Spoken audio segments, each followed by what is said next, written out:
بسم اللہ الرحمن الرحیم نحمده ونصلی علی رسولہ الکریم اما بعد فاعوذ باللہ من الشیطان الرجیم وَإِذْ قُلْنَا لِلْمَلَائِكَةِ اسْجُدُوا لِآدَمَ فَسَجَدُوا إِلَّا إِبْلِيسَ أَبَى وَاسْتَكْبَرَ وَكَانَ مِنَ الْكَافِرِينَ وَقُلْنَا يَا آدَمُ اسْكُنْ أَنْتَ وَزَوْجُكَ الْجَنَّةَ وَكُلَا مِنْهَا رَغَدًا حَيْثُ شِئْتُمَا وَلَا تَقْرَبَا هَٰذِهِ الشَّجَرَةَ فَتَكُونَا مِنَ الظَّالِمِينَ فَأَزَلَّهُمَا الشَّيْطَانُ عَنْهَا فَأَخْرَجَهُمَا مِمَّا كَانَا فِيهِ وَقُلْنَا اهْبِطُوا بَعْضُكُمْ لِبَعْضٍ عَدُوٌّ وَلَكُمْ فِي الْأَرْضِ مُسْتَقَرٌّ وَمَتَاعٌ إِلَىٰ حِينٍ فَتَلَقَّىٰ آدَمُ مِن رَّبِّهِ كَلِمَاتٍ فَتَابَ عَلَيْهِ إِنَّهُ هُوَ التَّوَّابُ الرَّحِيمُ صدق اللہ العظیم۔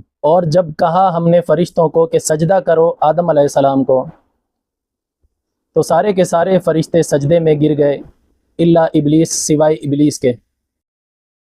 ابا، اس نے انکار کیا، واستکبر، اور اس نے تکبر کیا، وکان من الکافرین، اور وہ کافروں میں سے ہو گیا۔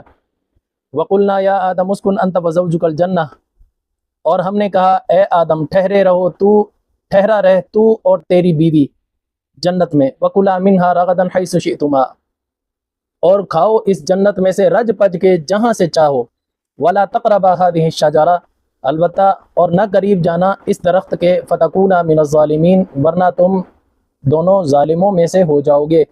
فَأَزَلَّهُمَا الشَّيْطَانُ عَنْهَا، پس ان دونوں کو پھسلا دیا شیطان نے، فَأَخْرَجَهُمَا مِمَّا كَانَا فِيهِ، اور نکال ڈالا ان کو اس جنت میں سے۔ وَقُلْنَا اهْبِطُوا بَعْضُكُمْ لِبَعْضٍ عَدُوٌّ، اور کہا ہم نے اترو تمہارے بعض کے دشمن ہوں گے، وَلَكُمْ فِي الْأَرْضِ مُسْتَقَرٌّ، اور تمہارے لیے زمین میں عارضی ٹھکانہ ہے، وَمَتَاعٌ إِلَىٰ حِينٍ، اور تھوڑے وقت کے لیے وہاں تم نے رہنا ہے۔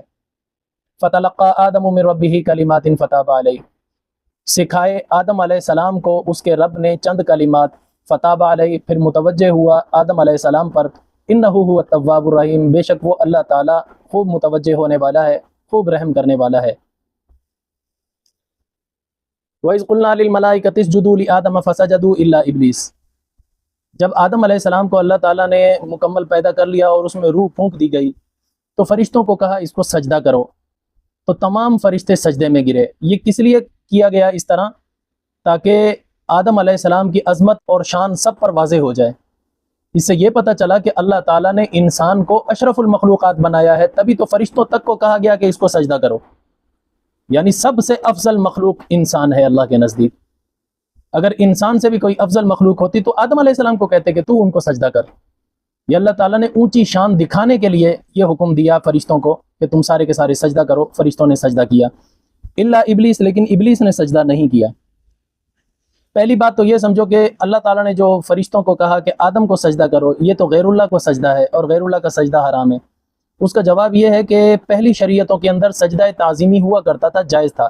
ہماری شریعت کے اندر آ کر اس کو بالکل حرام قرار دے دیا گیا۔ مثلا جیسے اللہ تعالیٰ نے آدم علیہ السلام کو سجدہ کرایا، یہ بھی قرآن میں موجود ہے۔ اسی طرح یوسف علیہ السلام کے بھائیوں نے، جب یوسف علیہ السلام بادشاہ بن گئے تھے مصر کے، آخر میں جب ملاقات ہوئی ہے تو یوسف علیہ السلام کے ماں باپ نے اور بھائیوں نے آ کر سجدہ کیا تھا، تو یوسف علیہ السلام کہنے لگے یہی وہ میرے خواب کی تعبیر ہے جو میں نے خواب دیکھا تھا کہ 11 ستارے جو ہے مجھے جو ہے، چاند اور سورج جو 11 ستارے مجھے سجدہ کر رہے ہیں، میرے 11 بھائی مراد ہیں اور چاند سورج یعنی میرے ماں باپ مراد ہیں۔ تو وہاں پر بھی سجدہ کیا، وہ سجدہ تعظیمی تھا۔ اسے پتہ چلا پہلی شریعتوں میں جائز تھا، ہماری شریعت کے اندر سجدہ تعظیمی بھی حرام کر دیا گیا۔ اب اگر کوئی تعظیماً کسی کو سجدہ کرتا ہے، چاہے عبادت کرنا اس کا مقصد نہ بھی ہو، دیکھو سجدے دو طرح کے، ایک تعبدی ہے، ایک تعظیمی ہے۔ تعبدی یعنی عبادت والا سجدہ، کسی کو معبود برحق جان کر اس کے آگے جھکنا۔ ہماری شریعت میں اللہ کے علاوہ کسی کے لیے بھی ہر قسم کا سجدہ حرام ہے، نہ تعظیمی کر سکتے ہیں نہ تعبدی کر سکتے ہیں۔ پہلی شریعتوں کے اندر تعظیمی جائز تھا، تعبدی جائز نہیں تھا۔ ہماری شریعت میں دونوں حرام ہیں۔ اب آپ خود اندازہ لگا لیں، جو جاہل قسم کے لوگ ہیں، ان پڑھ لوگ ہیں، وہ جا کر قبروں کے اوپر جا کر قبروں پر سجدے کر رہے ہوتے ہیں، یا ان کا جو زندہ مرشد ہوتا ہے، پیر ہوتا ہے، اس کو سجدہ کر رہے ہوتے ہیں، اس کے پیروں میں سجدہ کر رہے ہوتے ہیں۔ یہ سب حرام ہے بھائی ہماری شریعت کے اندر۔ ایک مرتبہ ایک صحابی، غالباً حضرت معاذ بن جبل تھے، وہ فارس کے علاقے میں نبی صلی اللہ علیہ وسلم کے ایلچی بن کر آئے، سفیر بن کر آئے۔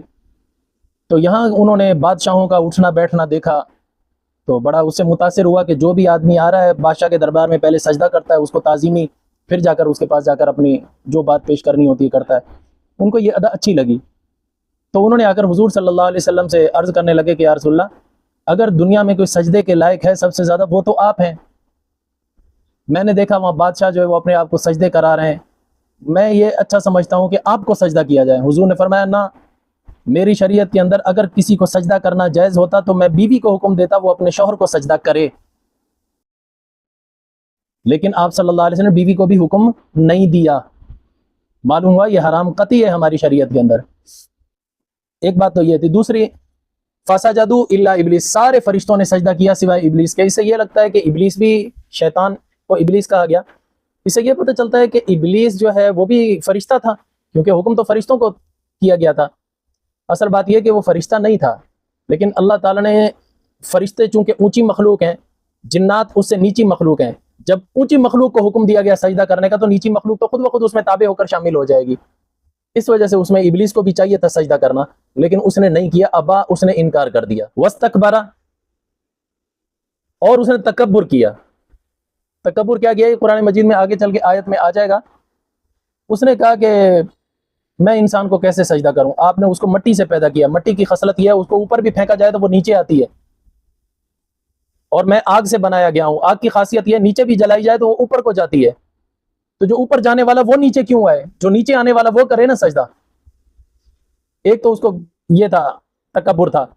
دوسرا تکبر اس کو یہ بھی تھا، اس نے اللہ تعالیٰ کے لیے روح زمین پر آ کر اتنا جہاد کیا تھا اور اتنی آ کر عبادت کی تھی کہ ایک بالش بھی زمین کی ایسی نہیں چھوڑی تھی اس نے جہاں پر سجدہ نہ کیا ہو اللہ تعالیٰ کو. اس کو کامل یقین تھا کہ اگر اللہ تعالیٰ کسی کو خلیفہ بنائے گا تو وہ میں ہی ہوں. جب اللہ تعالیٰ نے آدم علیہ السلام کو چن لیا تو اس کی روزی روٹی پہ لات لگ گئی. اس وجہ سے اس کو حسد کھا گیا کہ یہ کیا ہوا، نمبر تو میرا آنا تھا. وہی حال ہے جیسے کل پرسوں میں نے بتایا تھا کہ امیہ بن سلط حضور صلی اللہ علیہ وسلم کے کلام کو بھی برحق مانتا تھا، حضور صلی اللہ علیہ وسلم کو بھی اس نے نبی سچا ہی مانا، لیکن ضد اور اناد کی وجہ سے کہ حقدار تو میں تھا نبوت کا، نبوت آپ کو کیسے مل گئی، بس اسی ضد میں اس کی موت آ گئی، کفر پر مرا. تو یہی حال شیطان کا ہے. تکبر ویسے بھی انسان کو جو ہے ذلیل و خوار کرتا ہے، اسی وجہ سے ہماری شریعت کے اندر تکبر کرنا حرام قرار دیا گیا. تکبر اللہ کی چادر ہے، اللہ پر ہی جچتی ہے. کوئی اور تکبر کرے گا گویا کہ وہ اللہ کی چادر کو کھینچ رہا ہے، اور جو اللہ کی چادر کو کھینچے گا اللہ اس کو ذلیل کر دے گا. اللہ تعالیٰ قرآن مجید میں فرماتے ہیں وَلَا تَمْشِ فِي الْأَرْضِ مَرَحًا إِنَّكَ لَن تَخْرِقَ الْأَرْضَ وَلَن تَبْلُغَ الْجِبَالَ طُولًا. اے انسان زمین میں اکڑ کر نہ چلا کر، تیرے اکڑنے سے زمین پھٹ نہیں جائے گی، اور تیرے اکڑنے سے تیری بلندی پہاڑ سے اونچی نہیں ہو جائے گی. اپنی اوقات میں رہ. تکبر اللہ تعالیٰ نے جس طرح باقی چیزیں ہم حرام سمجھتے ہیں، سود حرام سمجھتے ہیں، زنا حرام سمجھتے ہیں، حالانکہ اللہ تعالیٰ نے تکبر اور حسد کو بھی تو اسی طرح حرام قرار دیا ہے، لیکن ان چیزوں کو ہم خاطر میں ہی نہیں لاتے. ہم سمجھتے ہیں یہ تو اپنی چیز ہے، جو چاہے کر لیں. تکبر اللہ کو پسند نہیں ہے، عاجزی پسند ہے. آپ نے دیکھا جس درخت کی شاخوں پر پھل لگا ہوا ہوتا ہے نا وہ جھکی ہوئی ہوتی ہیں، ان میں عاجزی ہوتی ہے، اور جن پر پھل نہیں ہوتا نا وہ اکڑ رہی ہوتی ہیں، ایسے ہوا میں لہلا آ رہی ہوتی ہیں، مزے کر رہی ہوتی ہیں، حالانکہ ہوتی کسی کام کی نہیں ہے. تو اللہ تعالیٰ کو عاجزی پسند ہے. جتنا جھکو گے اللہ تعالیٰ اتنا اٹھائے گا. حدیث شریف کے الفاظ ہیں من تواضع للہ رفعہ اللہ، جو جتنا زیادہ اللہ کے لیے تواضع اور عاجزی اختیار کرتا ہے اللہ تعالیٰ اتنا ہی اس کو اٹھاتے ہیں، اور جو اکڑ کر دکھاتا ہے اللہ کہتا ہے پھر دیکھ پھر کیسے تیری اکڑ تیرے ہی گلے پڑے گی. شیخ سعدی رحمۃ اللہ علیہ نے کریمہ میں تکبر کے بارے میں بڑے بہترین نصیحت آمیز اشعار انہوں نے درج کیے نا، انہوں نے بنائے لکھے ہیں. تکبر مکن زینہار پسر کے روزے ز دستش درائی بسر، تکبر عزازیل را خوار کرد بزندان لعنت گرفتار کرد. اچھا ایک بات بتاؤ، شیطان کا اصلی نام کیا ہے؟ نہیں، ابلیس تو اس کو لقب دیا گیا. ابلیس یعنی وہ فرشتوں کے ساتھ رہتا تھا تو ان میں خلط ملط ہو گیا، اختلاط اس کو فرشتوں کا حاصل ہو گیا، لیکن تھا جنات میں سے، اس وجہ اس کو ابلیس کہا گیا. نام تو اس کا ابلیس نہیں ہے، شیطان بھی اس کا لقب ہے، رجیم بھی اس کا لقب ہے. اصل نام کیا ہے یار؟ ہر آدمی کا گھاٹا یار ہے، اس کے ساتھ تو لگا ہوا ہے. ہمیں اصل نام نہیں اپنے یار کا پتا. اس کا نام ہے عزازیل. عزازیل بھئی میں نے شعر پڑھا اس وجہ سے مجھے یاد آ گیا. تکبر عزازیل را خوار کرد بزندان لعنت گرفتار کرد. تکبر نے عزازیل کو ذلیل اور خوار کر دیا اور ہمیشہ کے لیے لعنت میں گرفتار کر دیا. ہمیشہ کی لعنت برستی رہتی ہے اسے. کس وجہ سے ہوا تھا؟ تکبر کی وجہ سے. اس وجہ شیخ سعدی رحمۃ اللہ علیہ فرماتے ہیں تکبر مکن زی نہارے پسر، تکبر مت کر اے بیٹے، ہرگز نہ کر. تکبر مکن زی نہارے پسر کہ روزے زدستش درائی بسر، ورنہ ایک نہ ایک دن اللہ کے ہاتھ سے اونڈے منہ گرا دیا جائے گا جتنا بھی اکڑ کر دکھا لے. تو اس سے تکبر کرنا ہی نہیں چاہیے. تکبر نے عزازیل کو یعنی شیطان کو اس نے ذلیل و خوار کر دیا، ہمیشہ کی لعنت میں گرفتار کر دیا. تکبر روحانی بیماری ہے. جس طرح ہمیں جسمانی بیماریوں سے بچنا لازم ہے، اسی طرح ہمیں روحانی بیماریوں سے بھی بچنا لازم ہے. وَكَانَ مِنَ الْكَافِرِينَ، اس نے تکبر کیا اور کافروں میں سے ہو گیا. یہاں کافروں سے مراد ہے انکار کرنے والا ہو گیا، یعنی اس نے اللہ کے حکم کو نہیں مانا، اللہ کے حکم کا انکار کر دیا. اللہ نے کہا تھا کہ فَسَجَدُوا، سجدہ کرو، اس نے نہیں کیا، تو گویا کہ اللہ کے حکم کا انکار کیا. کافر کا معنی انکار کرنے والا ہے. کافر کو بھی کافر اسی وجہ سے کہا جاتا ہے، وہ حق جو اللہ کی طرف سے آیا وہ اس کا انکار کر رہا ہوتا ہے. وَقُلْنَا يَا آدَمُ اسْكُنْ أَنْتَ وَزَوْجُكَ الْجَنَّةَ، اور ہم نے کہا اے آدم رہ تو اور تیری بیوی جنت میں. یہاں پر اللہ تعالیٰ یوں بھی کہہ سکتے تھے کہ تم دونوں جنت میں رہو، لیکن یوں نہیں کہا. اللہ تعالیٰ نے کیا فرمایا؟ آدم علیہ السلام کو خاص طور پر مخاطب کیا، اسکن، تو رہ، وزوجک، اور تیری بیوی بھی رہ لے. مطلب اس طرف اشارہ ہے کہ گھر اصل مالک جو ہے وہ تو شوہر ہی ہے، حاکم شوہر ہے، بیوی اس کے تابع بن کر رہ سکتی ہے. لیکن ہمارے یہاں الٹ بھی ہو رہا ہوتا ہے، بیویوں کو اتنا سر پہ چڑھایا ہوا گھر کی مالکن وہ ہوتی ہیں. بندہ تو بیچارہ ایسے ہی ہوتا ہے، بوری بستر اٹھایا اور جب بیوی کی ڈانٹ پڑی تو نکل پڑا. اس سے ایک بات یہ بھی پتہ چلی کہ شوہر کی ذمہ داری ہے بیوی کو گھر دینا، بیوی کو اپنے ساتھ رکھنا، اپنا گھر دینا، یہ شوہر کی ذمہ داری ہے. اس آیت سے اس طرف بھی اشارہ نکلتا ہے. آگے فرمایا وَكُلَا مِنْهَا رَغَدًا حَيْثُ شِئْتُمَا. اچھا یہاں پر اللہ تعالیٰ نے دونوں کو اکٹھے ذکر کیا. جہاں رہنے کی باری آئی وہاں شوہر کو اونچا کر کے دکھایا، اسکن انت، تو رہ، وزوجک، تیری بیوی بھی آ جائے بھائی تیرے ساتھ. اصل جو پاور دیا، اتھارٹی جو حاصل ہوئی وہ شوہر کو ہوئی. لیکن آگے جو فرمایا کھانے کا مسئلہ آیا تو وہاں فرمایا وَكُلَا مِنْهَا رَغَدًا حَيْثُ شِئْتُمَا، تم دونوں اس جنت میں کھاؤ پیو رج پج کے جہاں سے مرضی ہے کھاؤ، یعنی پوری جنت تمہاری ہے، جہاں سے مرضی کھاؤ. معلوم ہوا کھانے پینے میں شوہر بیوی پر پابندی نہیں لگا سکتا کہ تو یہ کیوں کھا رہی ہے، یہ کھانا چاہیے، نہیں. اسی طرح بیوی بھی شوہر پر پابندی نہیں لگا سکتی کہ تو نے یہ کیوں کھایا، یہ کھانا چاہیے تھا، نہیں. کھانے پینے میں آزاد ہیں. ایک بات، اپنے گھر کی چار دیواری میں بھی آزاد ہیں، چاہے وہ صحن میں گھومے پھرے، باہر لان میں گھومے یا جو بھی کریں. اس سے اس طرف بھی اشارہ نکلتا ہے کہ بیوی کو ہمیشہ گھر میں قید بنا کر نہیں رکھنا چاہیے، اس کو بھی کبھی کبھار سیر سپاٹے کے لیے باہر لے جانا چاہیے.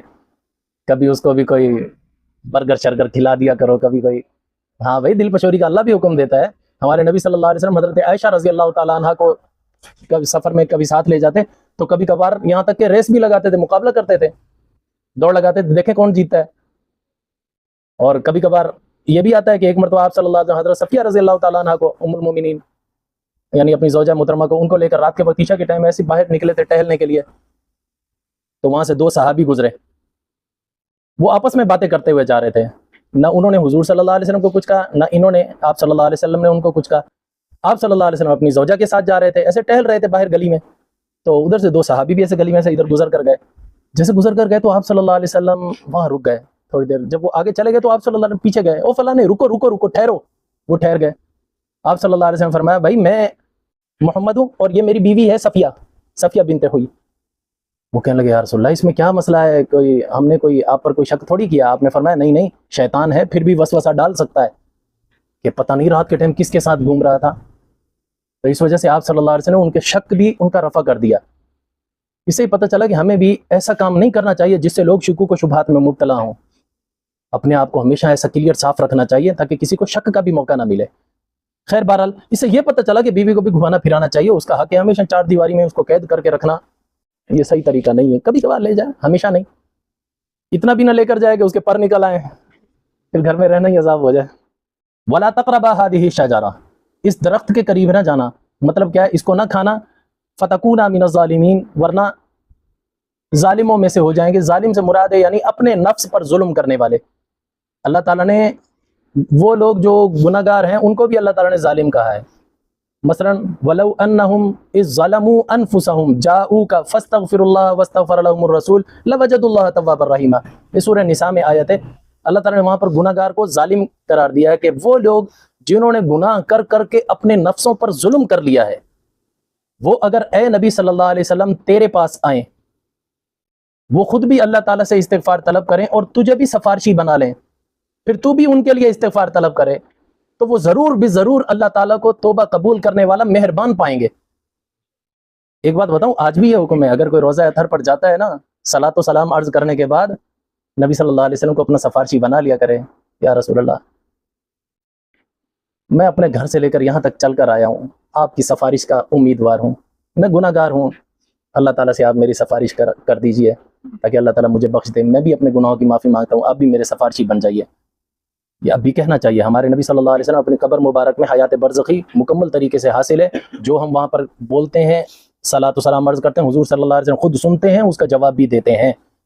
یہ ہمارا عقیدہ ہے اہل سنت والجماعت کا، اس وجہ سے وہاں جا کر حضور صلی اللہ علیہ وسلم کو سفارشی بنانا چاہیے۔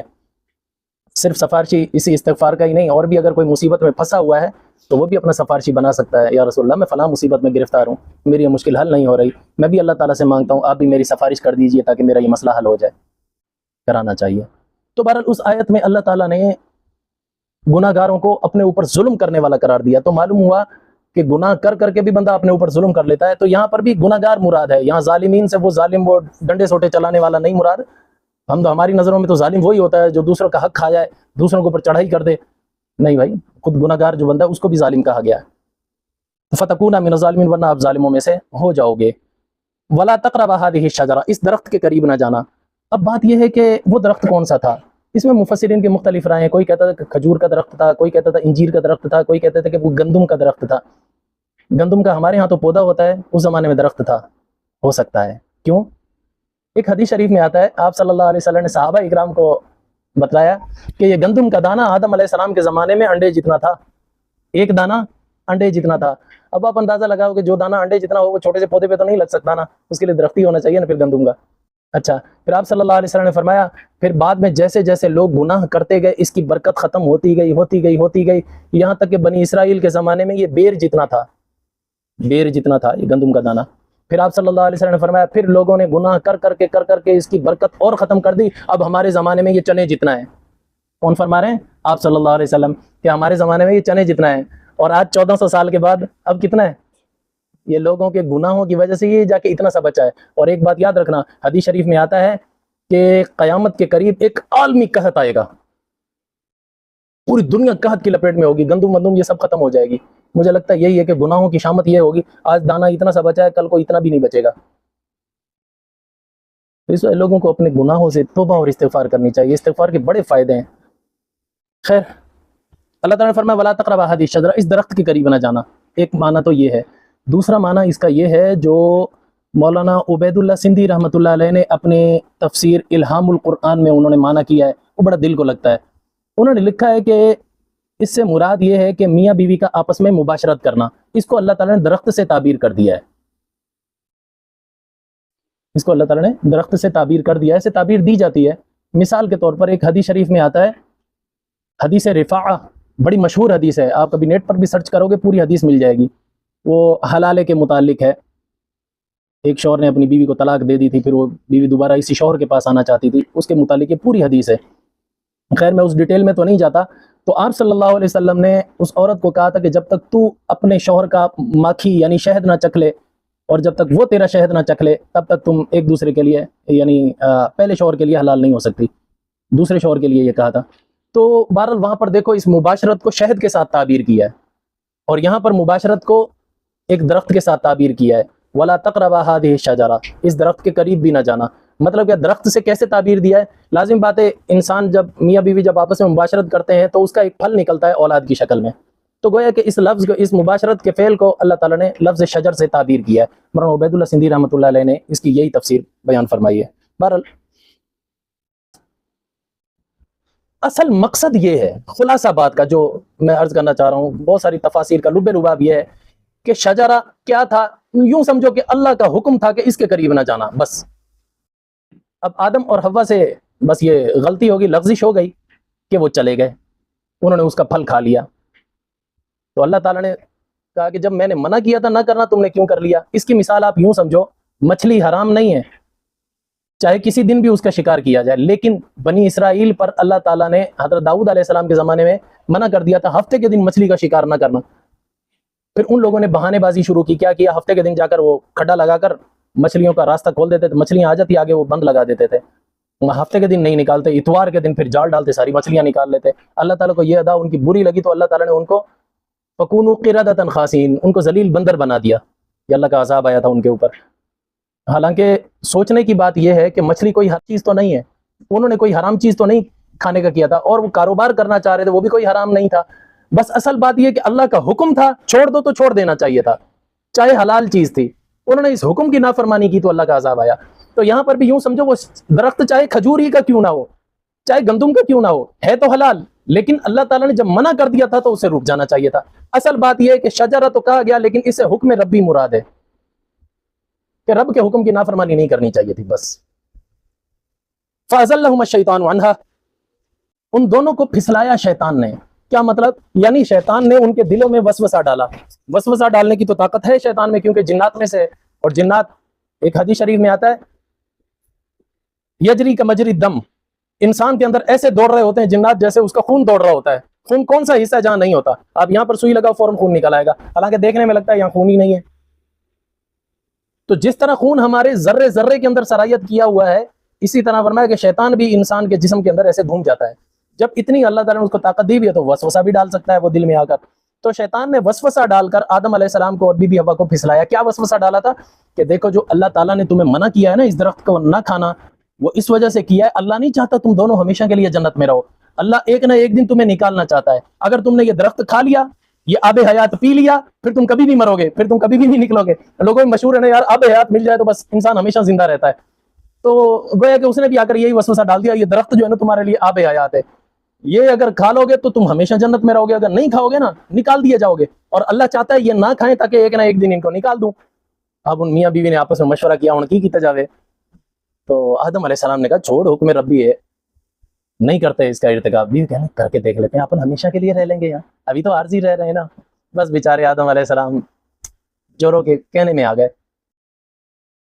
لوگ کہتے ہیں کہ ہر کامیاب مرد کے پیچھے اس کی بیوی کا ہاتھ ہوتا ہے. میں کہتا ہوں ہماری ابتدائی ناکامی سے ہو رہی ہے. آدم علیہ السلام کی ناکامی کے پیچھے بھی ان کی بیوی کا ہاتھ تھا, اماں حوا کا. ہماری اماں ہے ضرور ہے, لیکن ہے تو عورت ذات نا. عورت کے بارے میں حدیث شریف میں آتا ہے ناقص العقل ہوتی ہے, اس کی عقل کامل نہیں ہوتی. عقل کامل ہوتی تو وہ غلط فیصلہ ہی نہ کرتی. اور اب بھی دیکھ لو, جن گھروں میں عورتیں حکمران ہیں نا, اس گھر کی بربادی ہوتی ہے.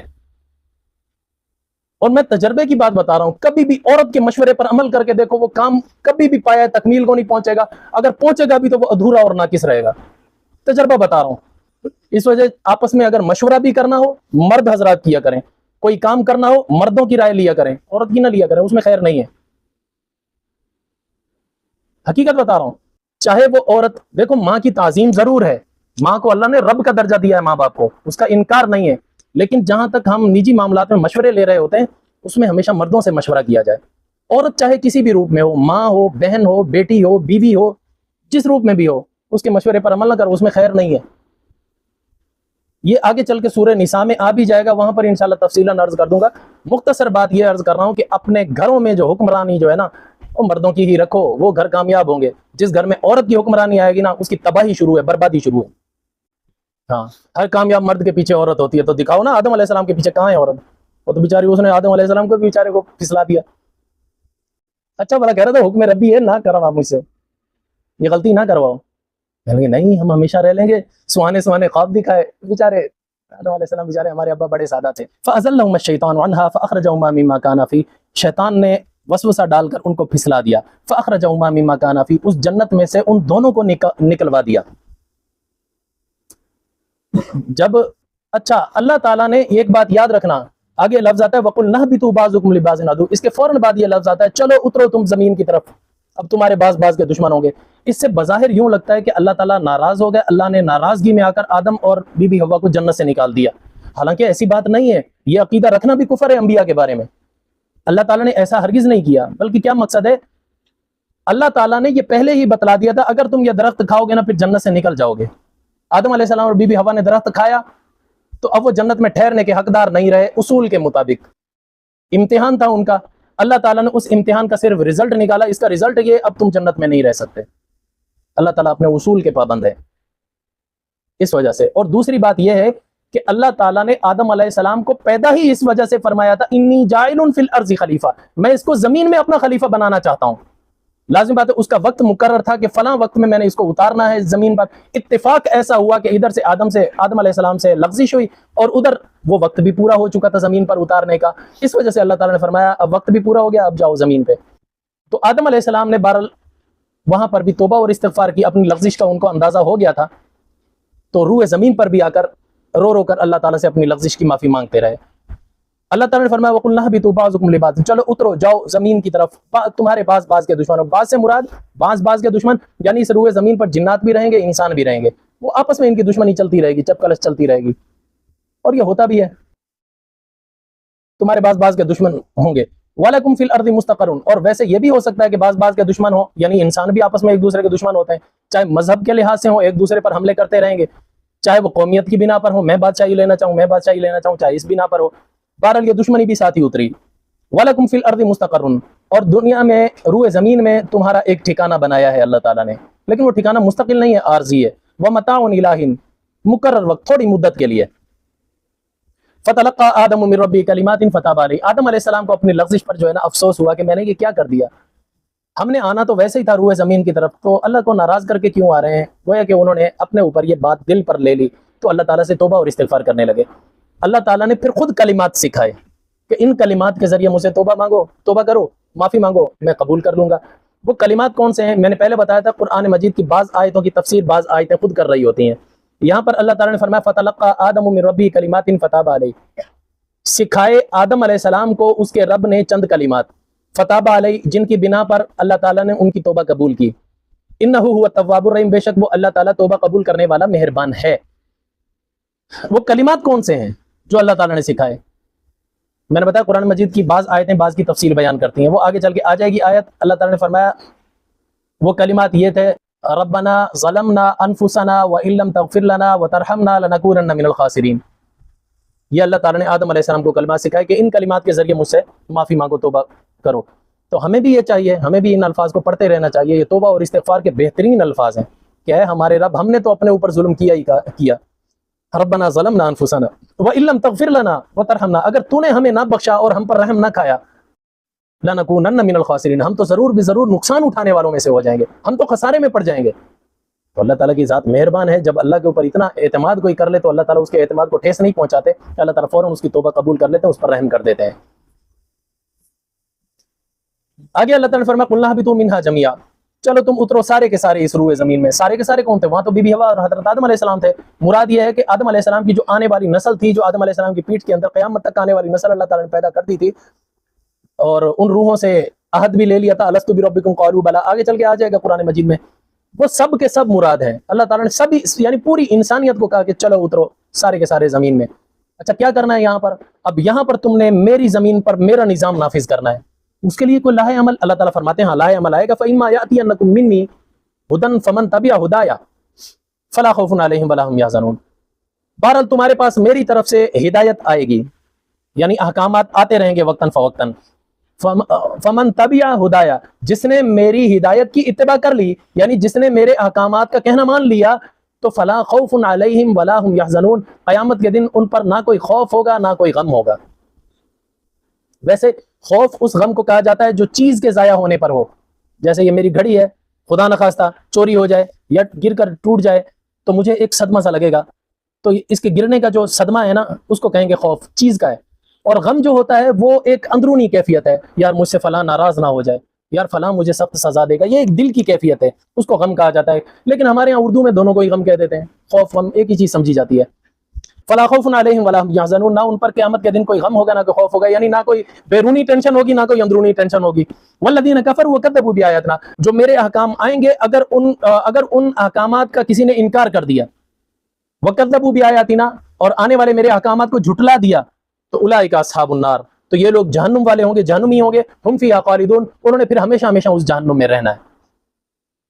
آگے پھر بنی اسرائیل کے خطابات شروع ہو جائیں گے، وہ انشاءاللہ کل عرض کر دیے جائیں گے۔ وما علینا الا البلاغ المبین۔ شریعت کا راستہ دکھاتے چلو، دیے عظمتوں کے جلاتے چلو، شریعت کا راستہ دکھاتے چلو۔